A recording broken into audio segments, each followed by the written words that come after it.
नमस्कार श्रोते हो. दीपक रेगे कथाकथन चॅनलवर तुम्हा सगळ्यांचं मनापासून स्वागत. श्रोते हो, आज तुम्ही ऐकणार आहात दीप्ती जोशी यांच्या ओंजळ रीती होताना या कथासंग्रहातली कथा हिंदोळे. आज इशिताचा 5वा वाढदिवस.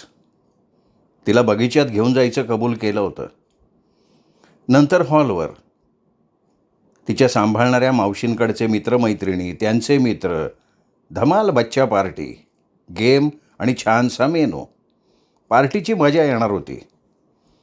प्रॉमिस पूर्ण करायचं म्हणून देवयानी तिला बगीच्यात घेऊन आली. झोक्यावर बसवून उंच झोका देत होती. आज खरं तर खूप आनंदाचा दिवस. आज कुठल्याही जुन्या आठवणींना उजाळा द्यायचा नाही, देवयानीने नक्की ठरवलेलं होतं. झोका उंच जात होता, त्याच तालावर खाली येत होता. झोक्याचा एक लयबद्ध नाद ऐकायला येत होता. इशिता टाळ्या वाजवत होती. आनंद तिच्या मनात मावत नव्हता.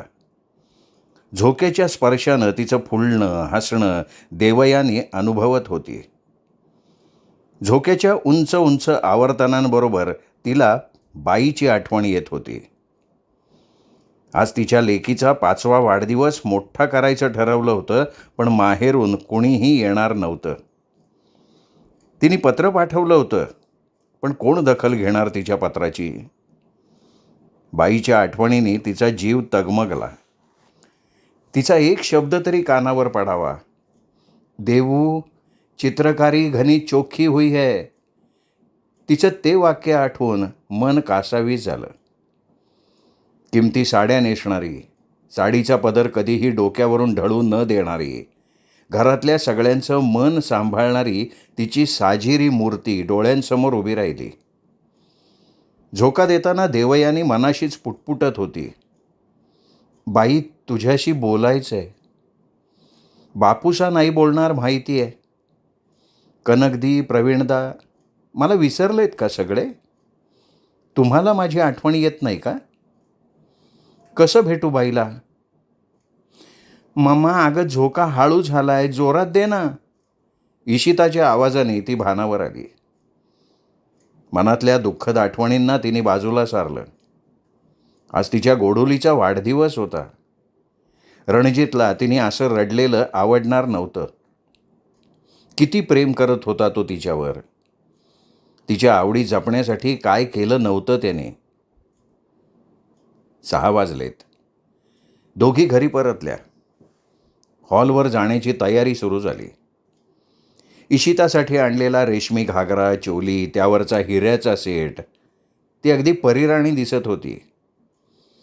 रणजितचा ग्रे कलरचा ब्लेझर आणि त्याला मॅचिंग होणारी देवयानीची साडी, ते तिघेही छान तयार झाले.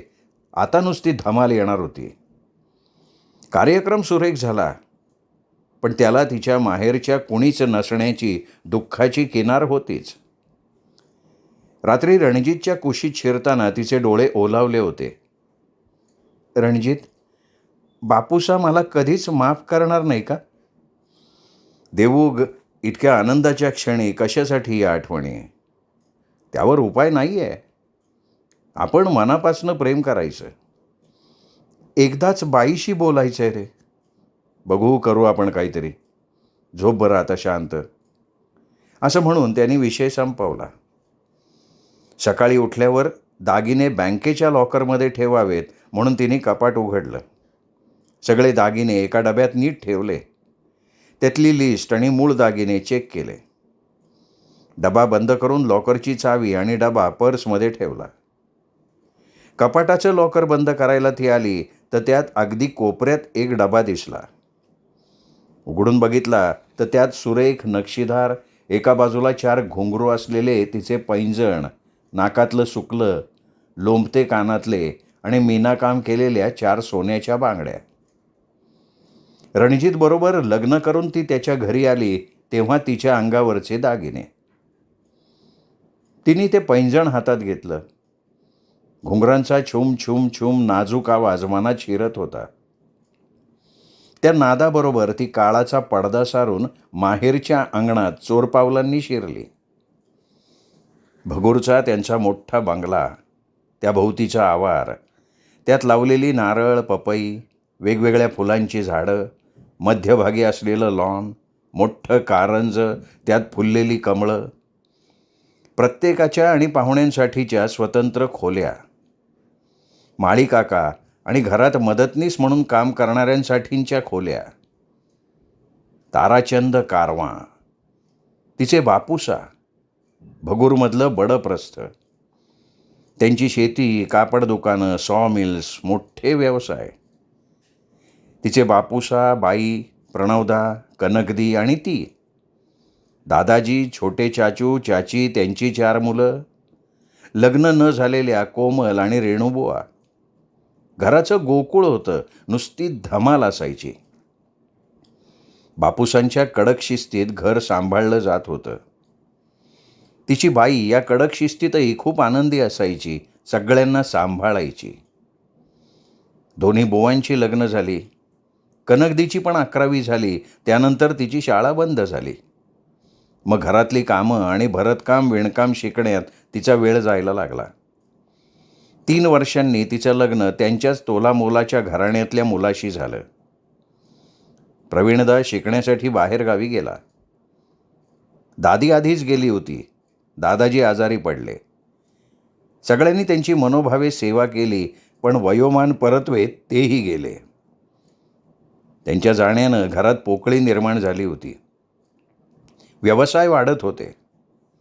नाशिकला सावरकर नगरमध्ये त्यांचे 2 फ्लॅट होते. त्यामुळे योग्य वेळीच निर्णय घेऊन छोटे चाचू आणि त्यांचं कुटुंब नाशिकला राहायला गेलं. एवढ्या मोठ्या बंगल्यात फक्त बाई, बापूसा आणि ती.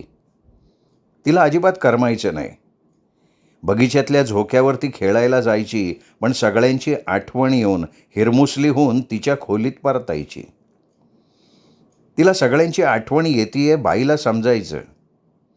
बाईच्या कुशीत शिरून ती खूप रडायची. बाई, मला या झोक्यावर बसायला नाही आवडत.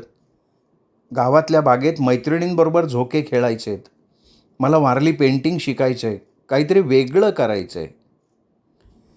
तिचं बोलणं ऐकलं की बाईचा जीव धास्तावायचा. तिला माहिती होतं, त्यांच्या घरातल्या मुलींनी असं सार्वजनिक बागेतल्या झोक्यावर खेळलेलं बापूसांना आवडणार नव्हतं. त्यांच्या घराण्याची प्रतिष्ठा केवढी मोठी होती. तिचं 11वी झालं की काही दिवस घरचं वळण, मग लग्न. सगळ्या गोष्टी ठरलेल्या होत्या.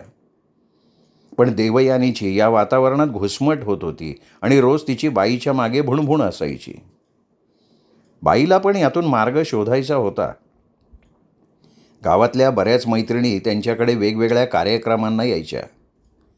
त्यातल्या चंचल भाभींजवळ बाईंनी ही गोष्ट बोलून ठेवली होती.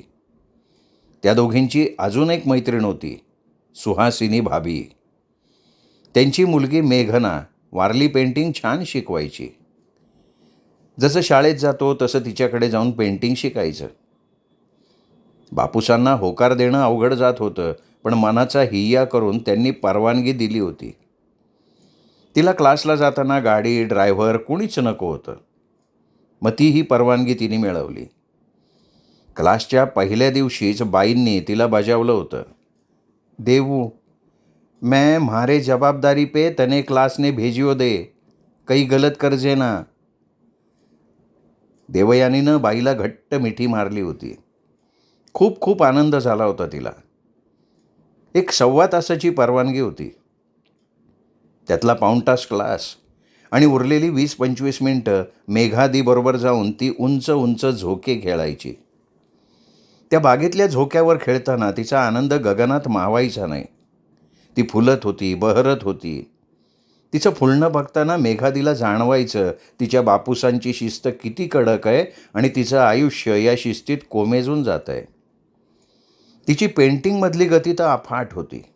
भराभर आकलन व्हायचं. चित्रकारी कागदावर उतरायची. मेघानं बाईंना भेटून तसं सांगितलंही होतं. बाईला खूप समाधान वाटायचं, आपला निर्णय चुकला नाही या विचाराने. एक दिवस मेघानं पेपरमध्ये जाहिरात वाचली.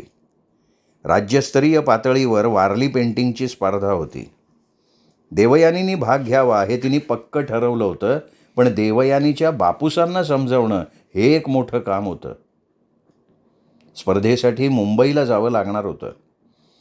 खूप प्रयत्नपूर्वक अनेक वेळा समजावून स्वतः जबाबदारी घेऊन तिने बापूसांकडनं ही परवानगी मिळवली. ती स्वतः तिच्याबरोबर जाणार होती. गोरेगावमधल्या एका शाळेत ही स्पर्धा आयोजित करण्यात आलेली होती. सुहासिनी मासी, मेघादी आणि देवयानी वेळेत स्पर्धेच्या ठिकाणी पोहोचल्या. देवयानी स्पर्धेच्या हॉलमध्ये आली. प्रत्येक स्पर्धकाला पुरेशी मोकळी जागा, कॅनव्हास, स्टँड आणि पेंटिंगचं साहित्य दिलं गेलं होतं. स्पर्धेची वेळ सुरू झाली. थीमचा कागद हातात आला. उंच माझा झोका, माझ्यासारखी मीच आणि माणुसकीच्या शत्रूसंगे युद्ध आमुचे सुरू अशा 3 थीम होत्या. उंच माझा झोका वाचलं आणि तिच्या मनात आनंद उमलून आला आणि मग जी अदाकारी सुरू झाली, वा. देवयानीचं कॅनव्हासवर उतरलेलं पेंटिंग फार बोलकं होतं. मनाची व्यथा मांडणारं होतं. साऱ्या कॅनव्हासवर रंगवलेले निरनिराळे खेळ, त्यात एक उंच आभाळात गेलेला झोका, झोक्याकडे केविलवाणेपणे उदास नजरेनं बघणारी, खुर्चीवर बसलेली, पाय नसलेली मुलगी, बाजूला तिचे तुटलेले पाय, त्या पायांवर आवळलेले जाड जाड दोरखंड आणि त्यावरची लिहिलेली ठळक वाक्य, रूढी, परंपरा, प्रथा. स्वतःच्याच पेंटिंगकडे बघून ती समाधान पावली होती. तिच्या या पेंटिंगला पहिला पुरस्कार मिळाला. देवयानी बाईला घट्ट मिठी मारून रडत होती. आनंदाश्रू आवरणं तिला कठीण झालं होतं. हे सगळं बाईच्या धाडसी निर्णयामुळे झालेलं होतं. पुढचा प्रवास पारितोषिक वितरण सोहळ्याला जाण्याचा. मेघादी परत बापूसांची परवानगी घ्यायला आली होती, पण बापूसांनी ठाम नकार दिला होता. ते म्हणाले, हे वाढतच चाललंय आणि एकदा लग्न होऊन सुस्थळी गेली की आमची काळजी मिटली. एवढं सगळं शिकायला पाठवलं की आता तिने घरच करावं, काय पेंटिंग का काय करते ते. बाई, सुहासिनी मासी सगळ्यांनी प्रयत्न केले, पण बापूसांनी परवानगी दिलीच नाही. शेवटी मेघादी एकटीच तिच्या वतीनं बक्षीस स्वीकारायला गेली. गोरेगावमधल्या त्याच शाळेत स्पर्धकांच्या पेंटिंगचं प्रदर्शन होतं. तिथे एका खास जागेवर लाईटिंग वगैरे करून हे प्रथम पारितोषिक प्राप्त पेंटिंग ठेवलं गेलं होतं. बघणारा प्रत्येक जण त्यातल्या कल्पकतेचं, रंगसंगतीचं कौतुकच करत होता.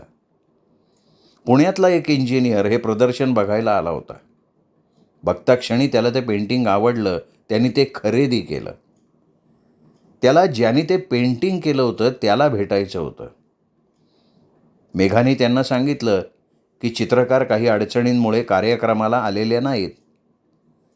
त्याला त्यांच्याशी फोनवर बोलायचं होतं किंवा भेटायचं होतं. मेघाने त्यांना भगूरला त्यांच्या घरी यायचं आमंत्रण दिलं.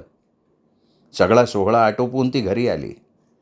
आल्या आल्या तिने बाईला आणि देवयानीला कार्यक्रम कसा सुरेख झाला ते सांगितलं. पारितोषिक तिला दिलं आणि पुण्याच्या त्या तरुणाची गोष्ट सांगितली. बाईंना तिने विनंतीही केली की ते आले तर देवयानीला थोडा वेळ भेटायला पाठवा. पुढच्याच आठवड्यात तो भगूरला मेघाच्या घरी आला. देवयानीला घरी बोलवून तिने त्यांची भेट घडवली. आज तो रणजित देशमाने. तिचं निरागस रूप त्याला आवडलं. बघता क्षणीच तो तिच्या प्रेमात पडला. देवयानी तर त्याच्याकडे बघून पार भारावली होती. 6 फूट उंच, देखणा, रुबाबदार. तिच्या कलाकारीची कदर करणाऱ्या या मुलखावेगळ्या तरुणानं तिच्या मनात खूप आदराचं स्थान निर्माण केलं होतं. मेघाला हे समजल्यावर तिने त्या दोघांनाही सावरण्याचा प्रयत्न केला होता. परिस्थितीची जाणीव करून दिली होती आणि हे अजिबात शक्य नाही हेही निक्षून सांगितलं होतं. पण दोघेही त्यांच्या निर्णयावर ठाम होते. तिच्या 11वीच्या परीक्षेनंतर तिने घरातच सगळी कामं शिकून भरतकाम, शिवणकामाचे धडे बाईकडून घेतले होते. योग्य वेळ आल्यावर मेघादी, ती आणि रणजित यांनी तिच्या घरातून निघून येण्याची आणि कोर्ट मॅरेजची व्यवस्था केलेली होती. बाई आणि बापूसांना तिने मनातल्या मनात नमस्कार केला. सकाळपासून ती प्रचंड अस्वस्थ होती. उगीच सगळ्या घरभर भीर भीर फिरली होती. बाईच्या कुशीत शिरून मनसोक्त रडली होती. बाई पण मनात चकित झाली होती. देवूचं काहीतरी बिनसलंय हे तिच्या लक्षात आलं होतं. तिला जवळ घेऊन ती म्हणाली, बेटा देवू, थारा महत्वाकांक्षे ने थोडो लगाम देव. एक दिन आग लग जाई थारा स्वभाव का कारण. देख थेऊ, थारा जीजीने बापूसानी केला छोरासू ब्याह करो और वह घनी ही सुख में है. आज नेमकी बाई हे सगळं का बोलतीये देवयानीला समजतच नव्हतं. मनातली भीती दूर करत तिने धैर्य गोळा केलं आणि ती घरातनं बाहेर पडली. त्यानंतरचं घडलेलं रामायण अतर्क्य होतं. बापूसांनी प्रथम एक गोष्ट केली, स्थानिक पेपरमध्ये बातमी देऊन तिच्याशी असलेले संबंध कायदेशीररित्या तोडून टाकले. तिला इस्टेटीतून बेदखल केलं. तिच्याशी कुठलेही संबंध ठेवल्यास त्या व्यक्तीला देखील इस्टेटीतून वगळलं जाईल हे सुद्धा त्यांनी जाहीर केलं. या सगळ्या गोष्टींचा त्यांना फार मोठा मनस्ताप झाला आणि त्यांचं BP शूट झालं, शुगर वाढली. महिनाभर ते बेडवर होते. माझ्या मुलीला वाढवण्यात मी कुठे कमी पडलो याच प्रश्नानं मनात काहूर उठवलेलं होतं. देवयानीच्या कानावर ही गोष्ट आली तेव्हा ती खूप रडली. तिला इस्टेटीतला एक पैसाही नको होता, फक्त त्या दोघांची माफी मागायची होती आणि सांगायचं होतं, रणजित वेगळ्या जातीचा असला तरी माणूस म्हणून खूप चांगला आहे. माझ्यावर मनापासून प्रेम करतो, माझ्या आवडीनिवडी जपतो, मला खूप सुखात ठेवलं आहे. मी पेंटिंगचे क्लासेस घेते आणि त्याचबरोबर त्या क्षेत्रातलं पुढचं शिक्षणही घेते आहे. एकच इच्छा आहे, बाई तुझा एक शब्द कानावर पडावा. तुझी देवू हाक ऐकण्यासाठी तळमळतीये ग मी. पण तिचं हे बोलणं बाई किंवा बापूसांपर्यंत कधीच पोहोचणार नव्हतं.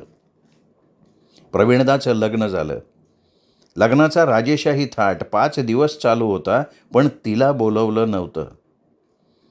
प्रवीणदा आणि कनकदी बाईजवळ रडले होते. बाई, बापूसांनी माफ केलं असतं तिला. फार आठवण येते तिची. भरजरी साडीतल्या पल्लोचा घुंगट सावरणारी बाई कितीतरी वेळ मूकपणे अश्रू गाळत होती. म्हणाली, मीच जबाबदार आहे या सगळ्याला. एक दिवस देवयानी रणजितला म्हणाली, रणजित, आपण तिघं भगूरच्या देवीच्या दर्शनाला जाऊ. मी सगळ्या गावात फिरेन, लांबूनच माझं घर बघेन. तेवढंच माहेरच्या अंगणात जाऊन आल्याचा आनंद. भाभीसाला बघायचं आहे, पण ते कधी शक्य नाही होणार. रणजितला तिचा हट्ट पुरवायला आवडणारच होतं. लागून सुट्टी आल्यावर त्यांनी जायचं ठरवलं. पुण्याहून ते भगूरला पोचले. गाडी पार्क करून ती सगळ्या गावभर फिरली. इशिताला कडेवर घेऊन ती भरभरून बोलत होती, इशू, ही बघ माझी शाळा. अगं हा बगीचा. इथे बापूसांना न सांगता मी झोके खेळायला यायची. आणि हे माझं घर. पार हळवी झाली होती ती. डोळ्यांच्या कडा सारख्या पाणावत होत्या. रणजित तिचं हळवं होणं बघत होता. तिचा हात दाबत तो म्हणाला, देवू, मी उगाचच आलो तुझ्या जीवनात. माझ्यामुळे तुझी सगळी नाती तुटली.